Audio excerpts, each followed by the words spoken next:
con Machine Learning es el contexto limitado. Si bien ya no dependíamos de unas instrucciones secuenciales que, por ejemplo, hablando puntualmente del lenguaje, en los sistemas expertos habríamos dicho, si hay un sujeto y hay una acción, entonces probablemente deberíamos complementarlo con un predicado, ¿cierto? El gato maulla en el prado, ¿cierto? Eso sería una probabilidad dentro de los sistemas expertos. En Machine Learning se cambia esta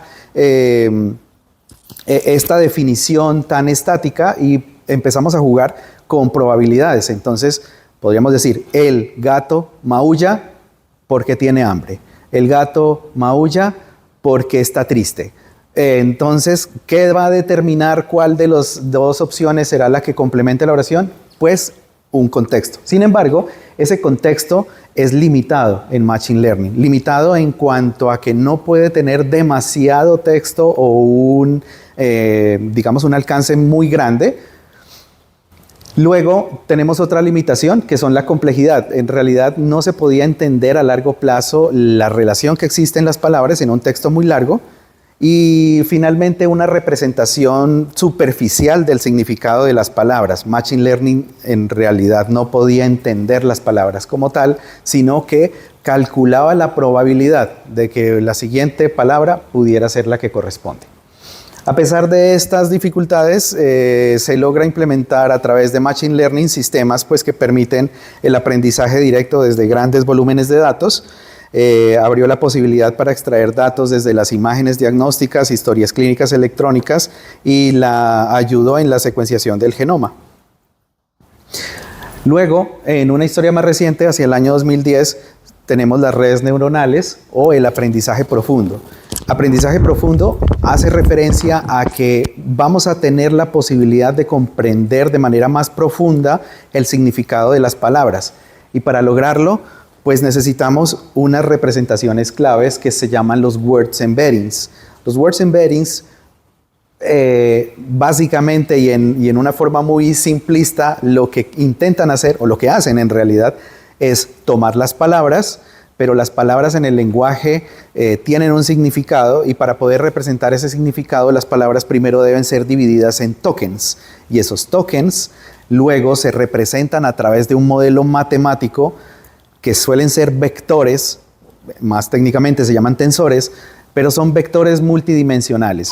En estos vectores multidimensionales nosotros podemos definir cómo se compone una palabra, cuál es su significado, cómo o cuál peso puede tener dentro de una oración, cómo se relaciona esta palabra con otra. Por ejemplo, la representación de la palabra gato puede tener un vector y la representación de la palabra perro puede tener otro vector, pero el vector gato y el vector perro pueden estar muy cercanos dado que ambos son mamíferos, por ejemplo. Entonces, así empezamos a tener una mayor comprensión o a lograr una mayor comprensión del lenguaje. Las redes neuronales son una parte clave del aprendizaje profundo y están diseñadas para analizar y poder procesar grandes cantidades de textos, pues más grandes que las que teníamos anteriormente con el aprendizaje de máquina. Y un tercer concepto importante que hasta hoy en día se aplica en las nuevas inteligencias artificiales son las redes generativas adversariales. Una primera red genera contenido y hay una segunda red que está supervisando a la primera. Le dice, ese contenido que generaste es adecuado o no adecuado, podemos corregirlo y a la final el resultado que se entrega será la suma de las dos. La suma de la primera iteración más la suma de las iteraciones que puede realizar la segunda red tratando de corregir y complementar el contenido generado por la primera. Sin embargo, a pesar de esto, hay unas limitaciones en el aprendizaje profundo. La principal es el desvanecimiento y el procesamiento secuencial. El desvanecimiento quiere decir que si bien logramos ya tener un mayor contexto, logramos retener el significado de las palabras y comprender un poco mejor las palabras y poder relacionarlas entre ellas, ¿cierto? Cuando los textos superan cierta longitud, esa capacidad se pierde. Adicionalmente, el procesamiento secuencial. Si yo estoy procesando un texto, la secuencia de palabras se realiza un paso y luego otro. Entonces, cuando se intenta implementar en sistemas más más grandes, de mayor volumen, esto es un problema porque no permite la escalabilidad, serían sistemas demasiado lentos. A pesar de esas dificultades, pues el aprendizaje profundo o el deep learning ayudó a crear sistemas de soporte de toma de decisiones clínicas, ayudó en el descubrimiento de farmacología, ayudó en el análisis de las imágenes diagnósticas y también en la creación de sistemas de gestión de salud pública. A veces estoy acá diciendo sobre las limitaciones y características muy someramente de las tecnologías involucradas, pero pues todas ellas tuvieron un impacto y tienen un aporte. La importancia de estas tecnologías que hemos visto hasta ahora es que todas ellas sumaron para llegar a lo que conocemos hoy como inteligencia artificial, la nueva inteligencia artificial, la inteligencia artificial generativa. ¿Qué es la inteligencia artificial generativa? Pues es un tipo especial de inteligencia artificial que ya no solamente puede analizar texto, crear, o voz o imágenes, sino que tiene la capacidad de crear. Se diferencia de la IA tradicional, del machine learning, del deep learning, de las redes neuronales, por su capacidad real de entender el lenguaje humano y crear nuevo contenido basándose en modelos fundacionales. Estos modelos fundacionales es un componente muy importante dentro de la inteligencia artificial y ya hablaremos un poquito más. Pero, ¿qué fue lo que cambió? ¿Cuál fue el disparador o cuál fue el catalizador que hizo que lográramos técnicamente pasar desde las redes neuronales y desde el machine learning hacia esta maravilla que se desveló en el 2022 con ChatGPT, donde pudimos ver sus capacidades y quedamos asombrados al ver cómo generaba contenido? Pues lo que cambia es que en el 2017 el grupo de investigación de Google publica un paper que se llama Attention is All You Need, y en este paper destacan la importancia de poder pesar las palabras dentro de un texto. Dicen ellos, no todas las palabras son importantes. Hay palabras que se convierten en palabras clave y estas son las palabras en las que deberíamos enfocarnos, y cuando los lenguajes o los modelos de inteligencia artificial estén trabajando deben prestar especial atención a estas palabras para identificarlas y mantener la atención en esas palabras a pesar de que hayamos pasado por distintos contextos. Entonces esto habilitó unas arquitecturas conocidas como los transformers. Los transformers lo que hacen es resolver el problema del desvanecimiento que nosotros evidenciamos en el aprendizaje profundo o en deep learning de las redes neuronales. También incluir múltiples capas de atención para que los modelos de inteligencia artificial lograran conservar atención en las palabras clave a pesar de que el corpus del texto fuera demasiado extenso. Entonces, estas conclusiones o estas recomendaciones que se dieron en el paper de 2017, sumado al aumento del poder computacional que existe en las unidades de procesamiento gráfico o GPUs, o también las unidades de procesamiento tensorial o TPUs, pues impulsó que se lograra llegar al momento en el que hablábamos hace un instante de desvelar el poder de ChatGPT. Decíamos que un modelo fundacional es una parte muy importante de la inteligencia artificial, y en realidad un modelo fundacional es un componente de inteligencia artificial de gran escala que ha sido entrenado con una gran cantidad de datos, una cantidad de datos masiva. Cuando hablamos de datos masivos me estoy refiriendo yo a la información que hay pública en Internet. Todas las bibliotecas, todos los sitios web, todas las páginas de Internet, la literatura que se ha escrito, imágenes, sonido, códigos de programación y demás. La palabra clave que debemos resaltar es fundacional. Es fundacional porque a partir de allí se puede formar los cimientos para construir sistemas más complejos. Todas las inteligencias artificiales que hoy en día nosotros estamos utilizando, inteligencias artificiales generativas, tienen una base en algún modelo fundacional. Los modelos fundacionales pueden ser de distinta naturaleza. Por ejemplo, los modelos basados en texto, que se conocen como LLMs, los modelos basados en visión o análisis de imágenes, conocidos como LBM, o los modelos basados en acciones. Estos modelos todavía siguen en desarrollo, como los LAMs.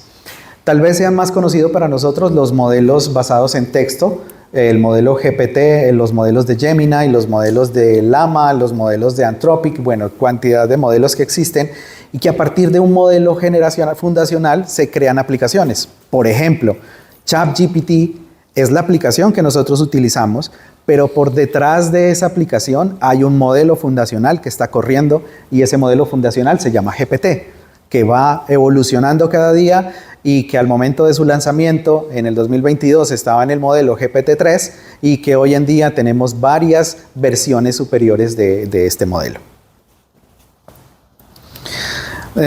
¿Cómo interactuamos nosotros hoy en día con las inteligencias artificiales? Principalmente en las basadas en texto, la interacción se realiza a través de prompts. Prompts son las instrucciones que nosotros le damos a las inteligencias artificiales. La calidad de nuestros prompts va a determinar la calidad del resultado que obtenemos de estos modelos de inteligencia artificial. Por eso es importante comprender que hay distintas formas de hacer las preguntas y que esas formas pueden llevarnos a distintos resultados.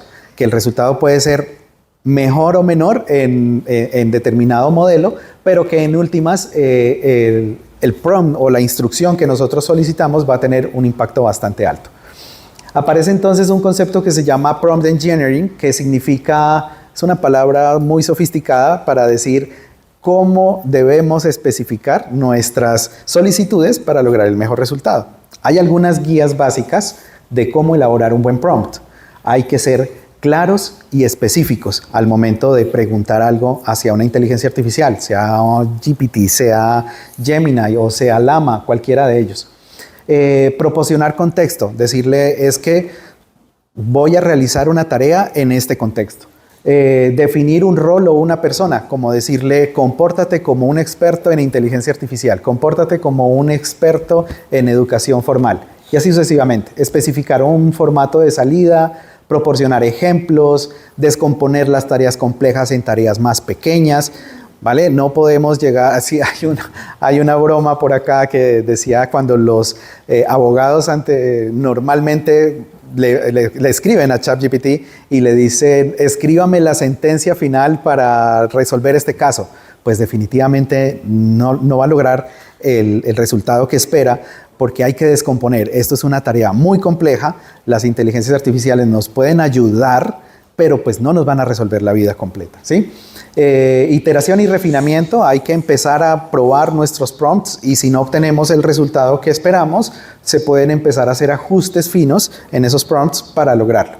Veamos rápidamente algunos ejemplos de cómo podría ser.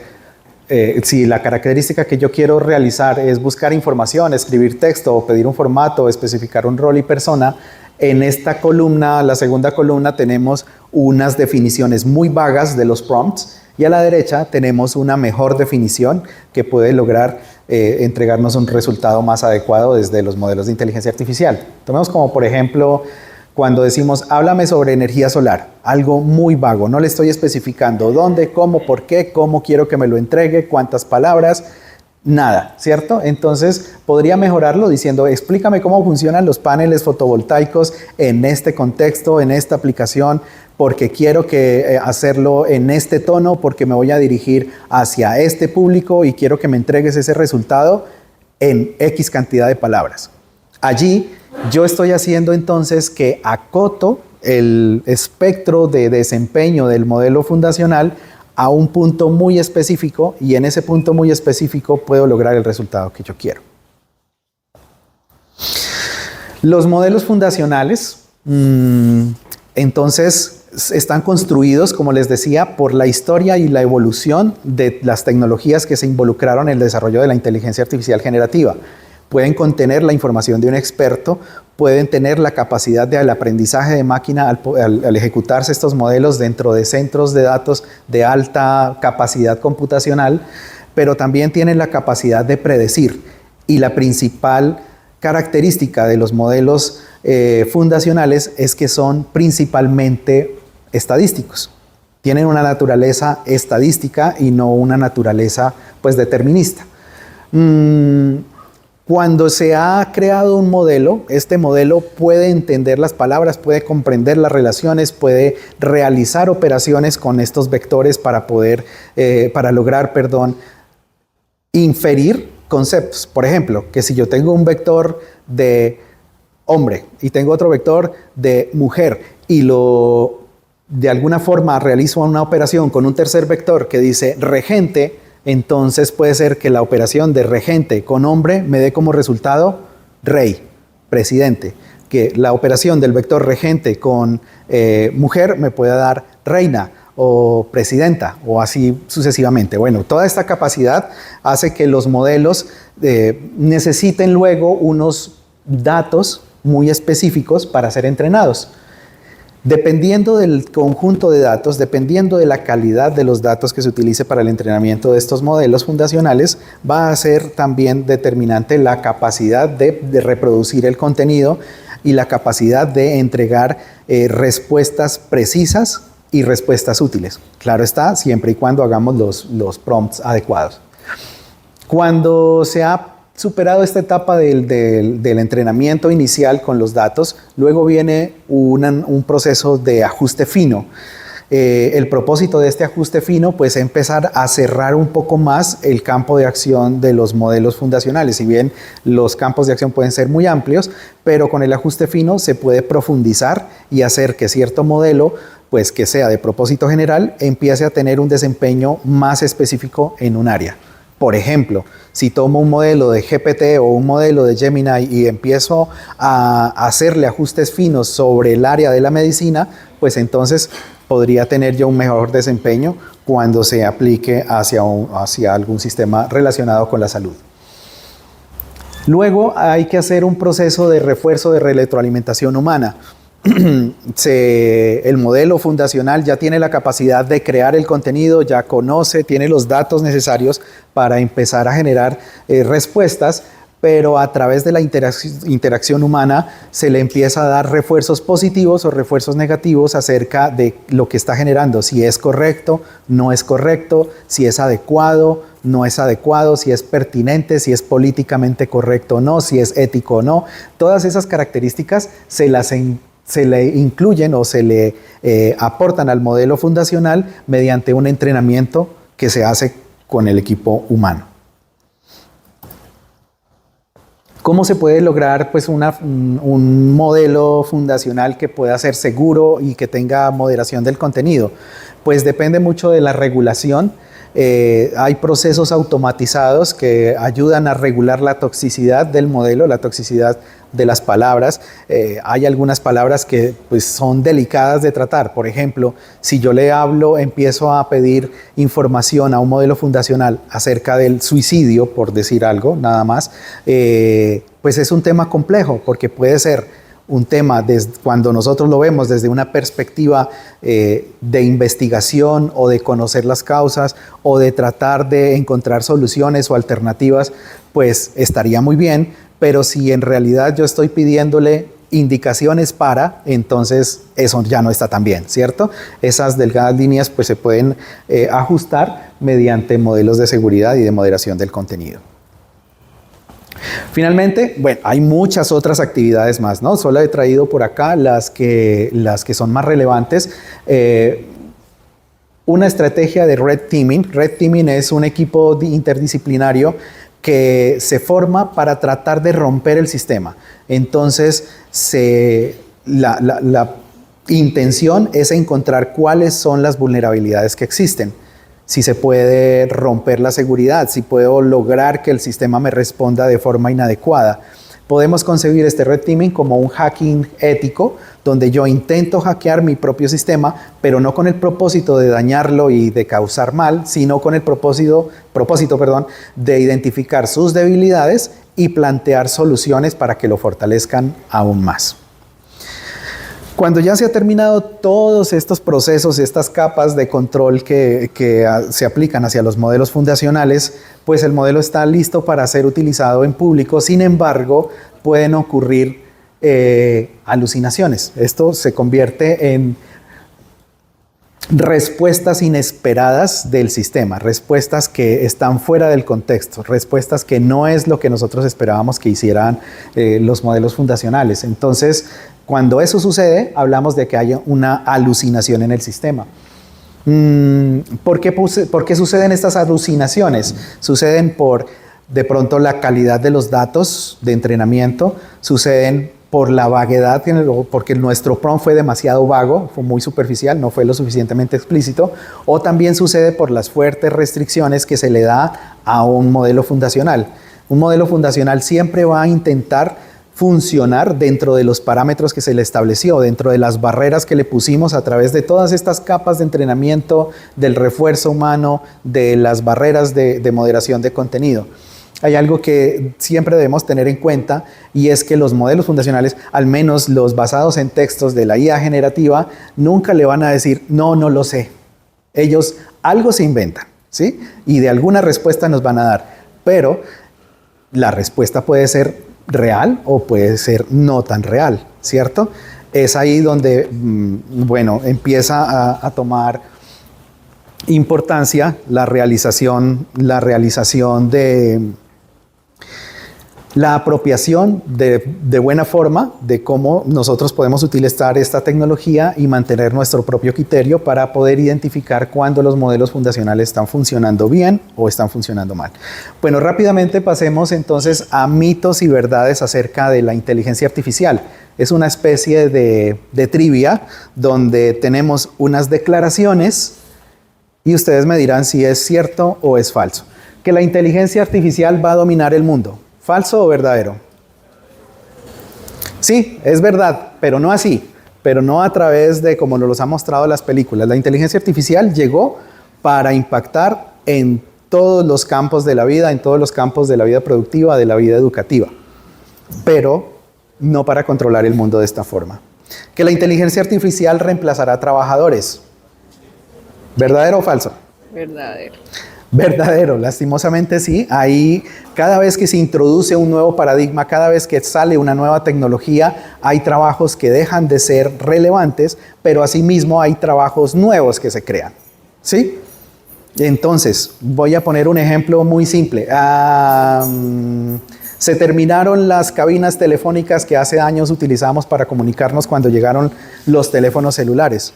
¿Sí? Se acabaron las cabinas de telecom, se acabaron las operadoras de telecom a quienes teníamos que ir a pedirles que nos comunicaran con nuestros familiares. Ahora lo podemos hacer nosotros mismos. Esos trabajos desaparecieron, pero aparecieron nuevos trabajos. Quienes reparan los teléfonos, quienes nos le ponen las carcasitas, quienes venden estos otros insumos.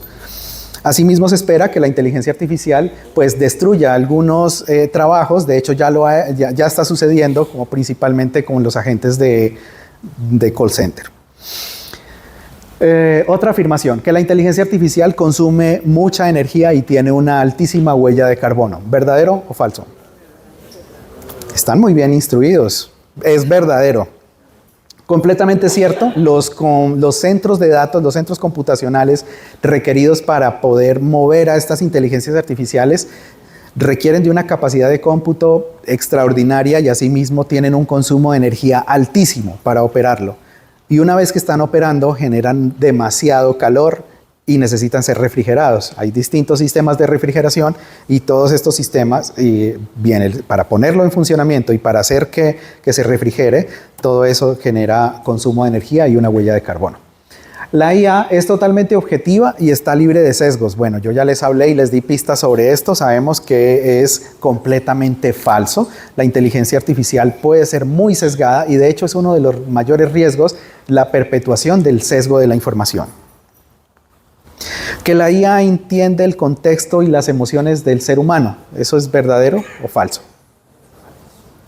Eso es falso.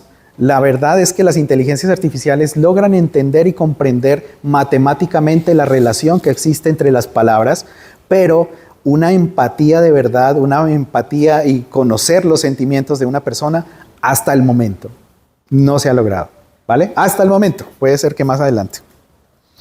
La IA reemplazará a todos los creativos humanos. Es un temor bastante latente, es un tema controversial, pero la verdad es que es falso. La creatividad humana va mucho más allá de la probabilidad matemática. ¿Tengo derechos de autor por el contenido que he generado por la IA? Si yo soy suscriptor de ChatGPT o de Gemini y generé un contenido a través de esas inteligencias artificiales, ¿yo tengo los derechos de autor sobre ese contenido? No, no lo tengo. Es un tema bastante debatido y que todavía sigue en regulación, pero los derechos de autor pertenecen a quienes originalmente crearon el contenido que permitió entrenar este modelo de inteligencia artificial. Esta me gusta. Cuando genero imágenes con mi rostro y los llevo hacia un motor de inteligencia artificial, ¿estoy regalando mi biometría facial? ¿Falso o verdadero? Verdadero. Lastimosamente es verdadero. Cuando nosotros caímos en el juego este de enviar mis imágenes para que me las creen con el estilo de animación Ghibli, del estudio Ghibli, lo que estamos haciendo es entregando los datos para que sean entrenados hacia futuro.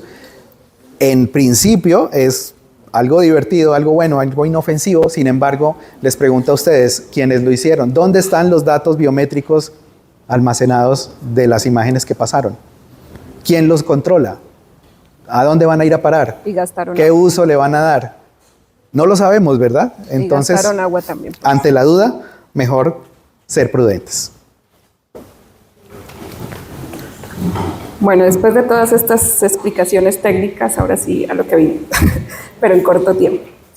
¿Qué ha pasado con la medicina?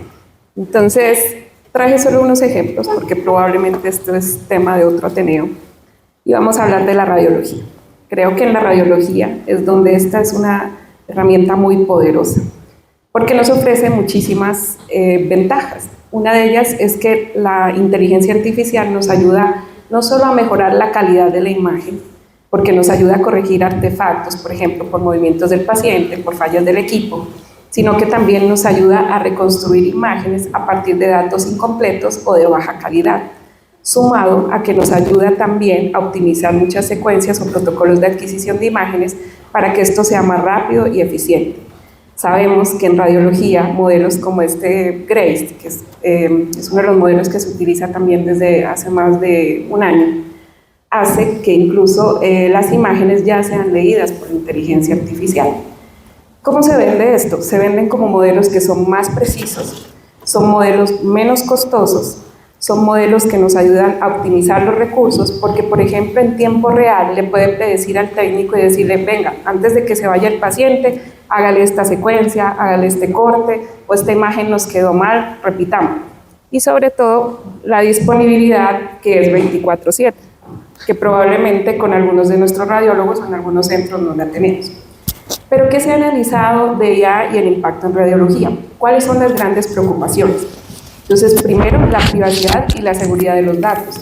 No solamente de los datos del paciente al cual le están leyendo el estudio, sino los datos de los estudios o de los pacientes que se utilizaron para entrenar esa inteligencia artificial. Entonces, todos esos datos, ¿dónde quedan? ¿Quién los controla?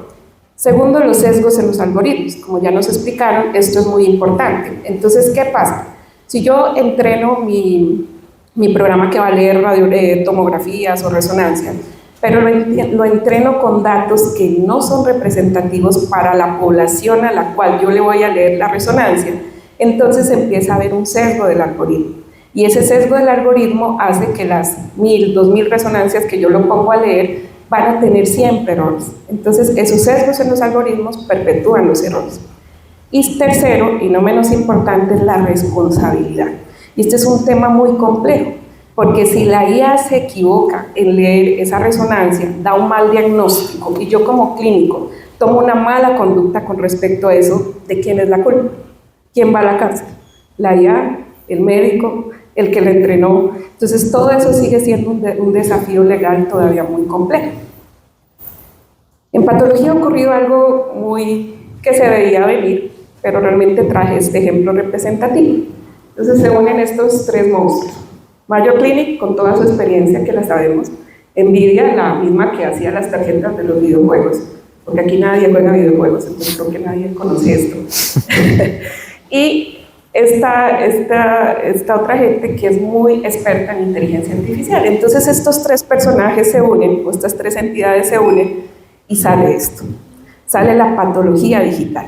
Entonces, ¿qué es la patología digital? La patología digital es algo que ya se está utilizando, se utiliza más o menos desde el año pasado, y nos la venden como que nos dan diagnósticos más rápidos, tienen unos flujos de trabajo más eficientes, nos van a ahorrar los costos, nos dan unos resultados más reproducibles, o sea, no va a depender la lectura de que la leyó este patólogo o esta patóloga, y nos ayudan a ver mayor precisión diagnóstica. Esto se ha evaluado y la sorpresa fue sobre todo en cáncer de mama, en donde vieron que estos modelos de inteligencia artificial que se empezaron a aplicar a las placas podían hacer mayor detección de micrometástasis en el cáncer de mama.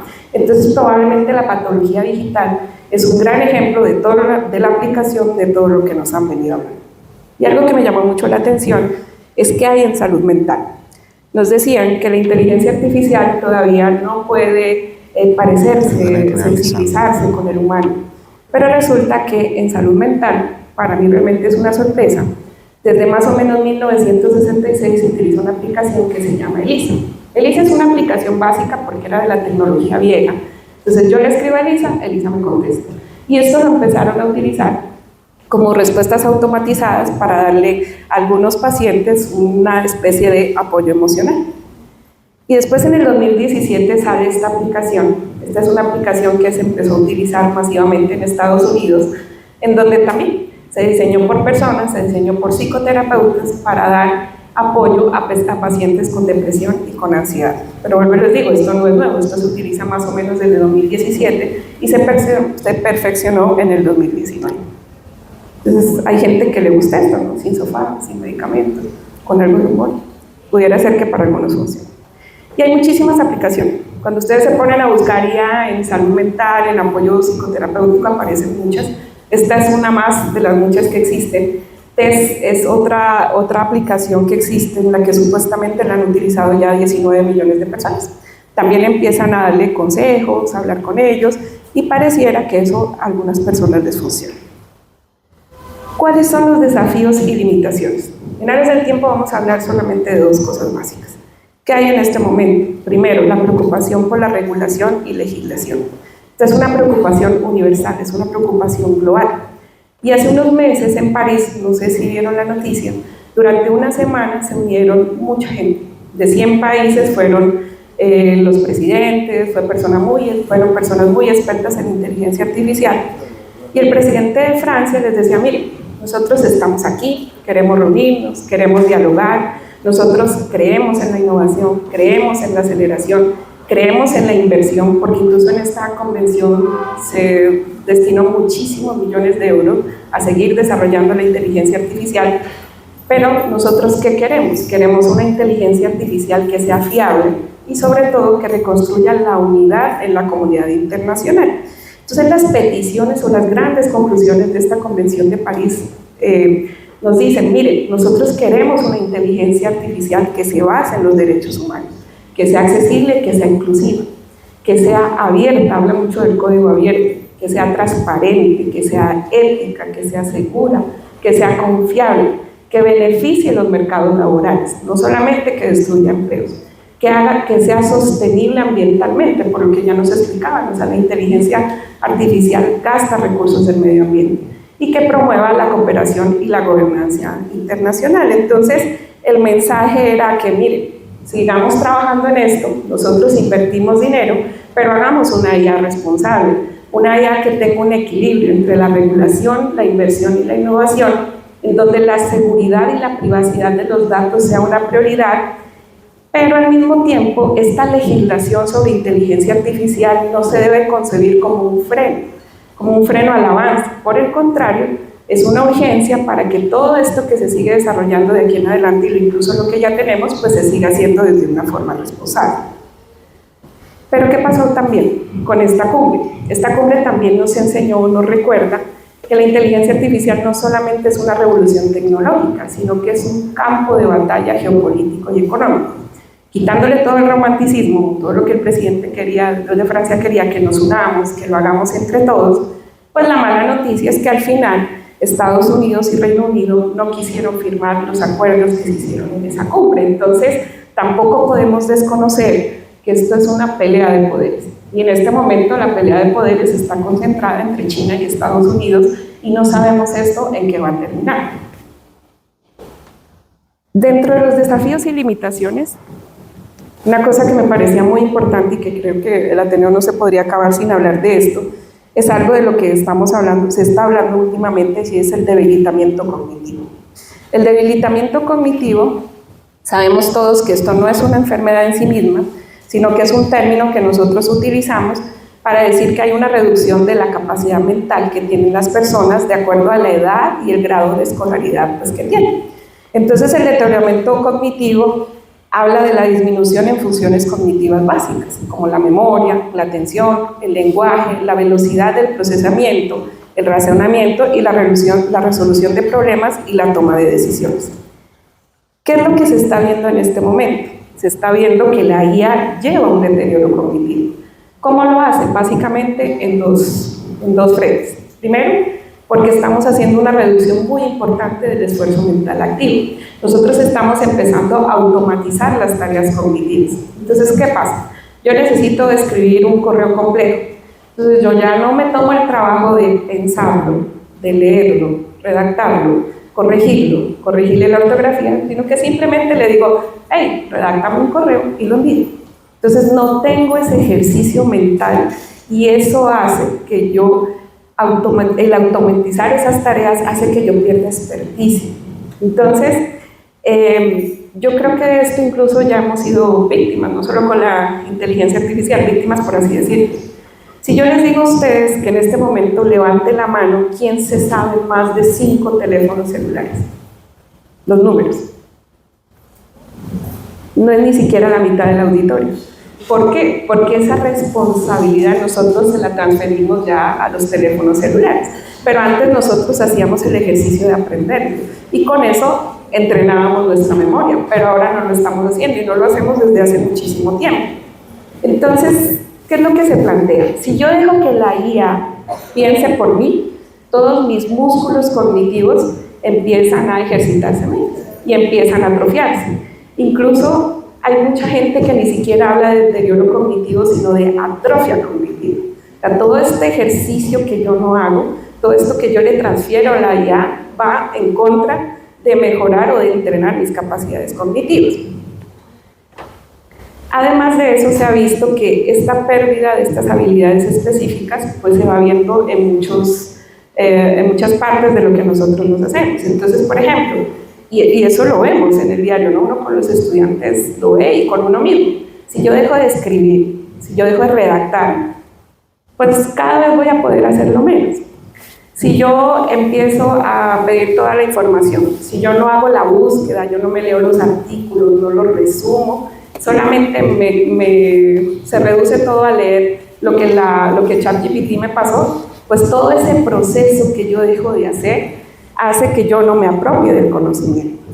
Entonces, este es un ejemplo muy sencillo de cómo un niño de 7 años yo lo pongo a hacer una plana de papel como la que todos hicimos.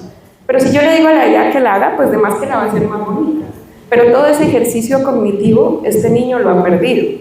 Todo lo de la interacción, la apropiación, se deja de hacer. Y eso inconscientemente todos lo estamos haciendo.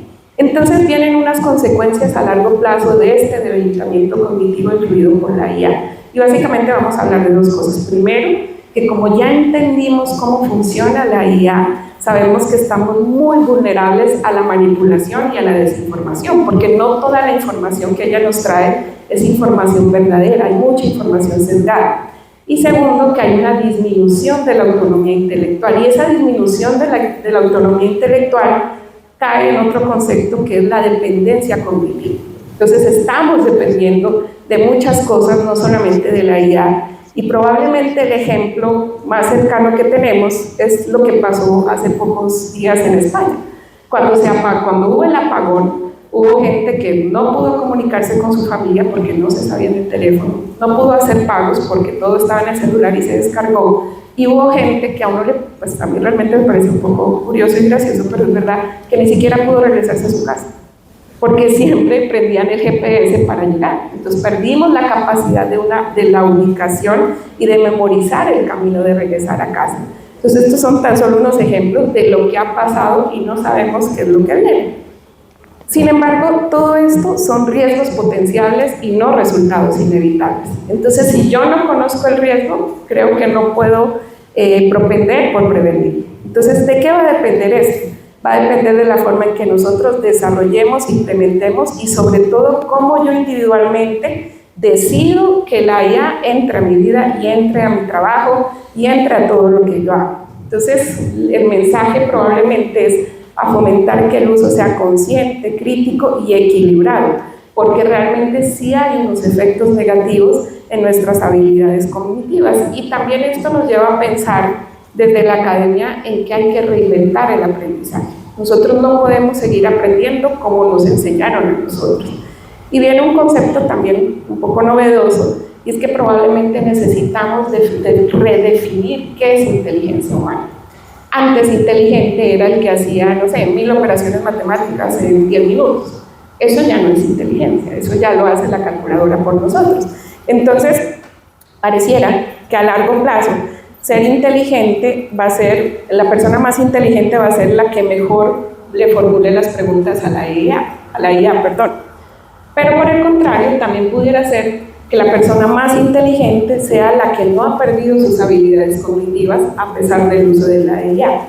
Entonces, todos esos cambios en la educación y en el desarrollo profesional probablemente se van a ver abocados o se van a enfocar en dos frentes. En primero, enfócate en cultivar las habilidades que la IA no puede replicar fácilmente hasta ahora. ¿Cuáles son? El pensamiento crítico, la creatividad y la inteligencia emocional. Y el segundo es, interactuemos de una manera productiva sin perder nuestras capacidades propias. Hay un concepto que es desaprender, y creo que esto es lo que más nos cuesta a muchos. O sea, dejar lo que a mí me enseñaron, dejar cómo me lo enseñaron y aprender de una forma diferente. Antes nos decían que probablemente podían pasar 10, 20, 30 años. Con la velocidad en la que está entrando la IA en nosotros, probablemente esto será de meses o semanas, y lo que hicimos hace 2 meses ya no lo vamos a seguir haciendo ahora. Para terminar, nosotros queremos dejarle unos mensajes finales, y es que... Gracias. Bueno, mensajes finales y el propósito de la presentación del día de hoy, que si bien este tema de la inteligencia artificial es demasiado amplio, y lo que queríamos hoy es raspar un poco la superficie de todo este mega iceberg que hay detrás de la inteligencia artificial. Debemos llevarnos un mensaje muy importante. La inteligencia artificial tiene una naturaleza estadística, una naturaleza probabilística, ¿vale? Las respuestas que obtenemos de ellas no son 100% ciertas, no son 100% verdaderas. La IA tiene impactos de diferente profundidad y velocidad en distintas áreas de las industrias y el conocimiento. Lo que analizan los expertos y los consultores expertos es que la inteligencia artificial eventualmente llegará a abarcar todos los aspectos de la vida, pero la velocidad, profundidad con que se adopten estas inteligencias varía de una industria a otra. Por ejemplo, en mi caso, yo soy ingeniero en electrónica y telecomunicaciones y me desempeño como arquitecto de software en el laboratorio digital de Grupo Aval. Pues el uso de la inteligencia artificial lo veníamos desde tiempo atrás, pues se hizo mucho más intenso en los últimos años y lo utilizamos para todos los procesos, para automatizar la forma como especificamos qué se va a hacer, cómo lo vamos a hacer, cómo se va a construir, para ayudar en la escritura del código. Incluso hay inteligencia artificial que nos ayuda a revisar que el código que escribió otra inteligencia artificial esté bien hecho, o a automatizar las pruebas, inteligencia artificial para hacer estudios de mercado, inteligencia artificial para hacer perfilamiento de usuario. Mejor dicho, la inteligencia artificial está por todos lados. Pero hay otras áreas donde la adopción de la inteligencia artificial requiere todavía un poco de precaución, un poco de calma. La salud es una de ellas, ¿cierto? Porque, pues bueno, hay muchos otros aspectos que todavía deben ser abordados y discutidos, como los que nos comentó Daira hace un momento. Bien, hablamos de esto, la velocidad con que puede llegar a distintas áreas, y es importante conocer también que el fallo que pueda existir en una inteligencia artificial o las alucinaciones que puedan suceder en una inteligencia artificial pueden tener impactos de diferente magnitud. Esa magnitud va a depender de qué tanta cantidad de usuarios se vean afectados por esa decisión. Si yo estoy escribiendo un reporte, estoy escribiendo un mail y la inteligencia artificial alucinó, el afectado será ¿quién? Solo yo. Pero si estoy trabajando en un sistema que me ayuda a recomendar tratamientos médicos, por decir algo, y ese sistema empieza a alucinar, pues los impactados van a ser muchos y las consecuencias muchísimo más profundas que en el caso anterior. Y los dos últimos mensajes son que el deterioro cognitivo es una amenaza, probablemente hemos sido, seguiremos siendo víctimas de ello, pero que sí tenemos que cambiar un concepto, tenemos que cambiar el concepto de inteligencia y tenemos que cambiar las estrategias de aprendizaje y las estrategias de enseñanza. Bueno, eso era lo que les quería mostrar.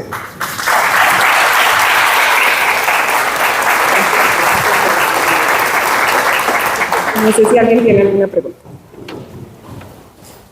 O quedaron tan impactados que no van a preguntar. Dígame, doctor Dulcey. Doctor Dulcey es psiquiatra. Cuando el ingeniero